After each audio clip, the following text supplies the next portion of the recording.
Sa kabila ng kampanya kontra droga ng gobyerno, lumobo pa rin sa 8 milyon ang bilang ng mga drug user sa bansa, ayon mismo kay Pangulong Duterte.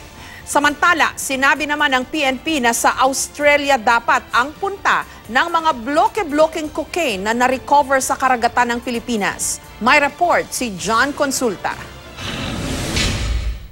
Nitong mga nagdaang linggo, sunod-sunod ang pagkakadiskubre ng mga bloke ng umano'y cocaine na naanod sa iba't ibang bahagi ng bansa. Sabi ng Pangulo, indikasyon daw ito na nakapasok na sa ating bansa ang Medellin Drug Cartel ng Colombia. Bagay na sinang-ayon na naman ng Philippine Drug Enforcement Agency. Pero ang Philippine National Police kinumpirma ngayong araw na hindi sa Pilipinas, kundi sa Australia raw talaga ang destinasyon ng mga bloke-blokeng cocaine. I talked with the Australian counterparts kanina, siya ang kausap ko. No, seemingly lumalabas itong na-recover na more than 100 kilos of cocaine. To be exact is 111 kilos of cocaine from the eastern portion or eastern shores of eastern seaboard of our country. Ay parang nanggaling ito somewhere sa Pacific Ocean, pero ito ay hindi for delivery. Hindi ito for delivery sa Pilipinas.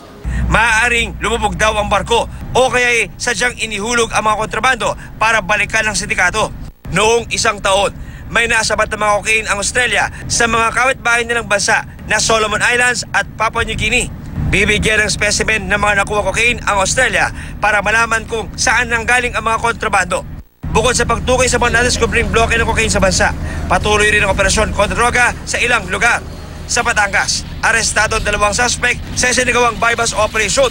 Partikular na target ng operasyon, si Ramil Martin. Ayon sa pulisya, ginagamit ang suspect bilang front sa pagbebenta ng droga ang 2 batang anak niya na ang isa ay may hydrocephalus pa. Nagbebenta po kayo, sir? Yes, sir.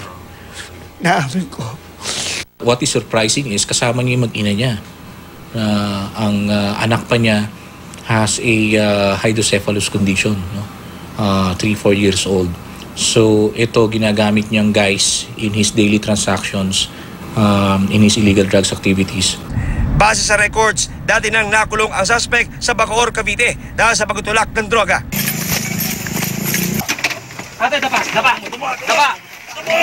Tatlong drug suspect naman ang inaresto sa bypass operation sa San Pablo, Laguna. Lahat ng suspect nasa drugs watchlist ng barangay at pulisya at nag-ooperate daw tuwing madaling araw. Walang pahayag ang 3. 4 na drug suspect naman ang inaresto sa mga kahiwalay na operasyon sa Quezon City. Unang naaresto sa barangay Payatas B, sina J.R. Abrera at Albert Aboga. Nakuha sa kanila ang 13 sachet ng umano'y shabu na may street value na 15,000 pesos. Ang droga, itinago pa raw ni Abrera sa power bank para hindi mahalata.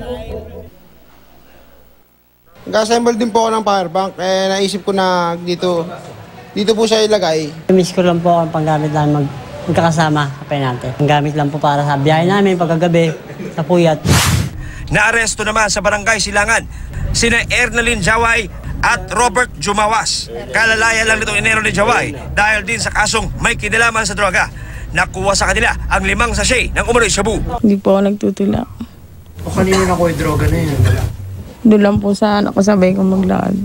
Hindi siya tumakbo. Tapos? Damay na ako.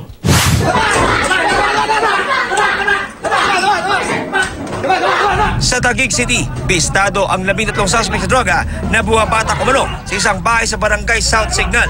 Kasama sa mga naresto ang may-ari ng bahay at target ng operasyon na si Walter Rosales. Umuwi po kami ng Bicol, tapos bumalik lang uli kami para makaiwas nga sa ano. Tapos ito na naman po, ganito kasi hindi nga matanggihan yung mga tropa. Maharap ang mga naresto sa patong-patong na kaso sa ilalim ng Comprehensive Dangerous Drugs Act.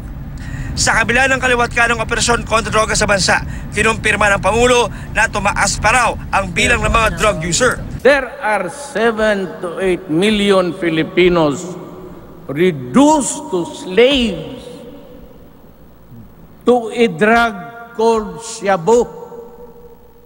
7 to 8 million lost soul.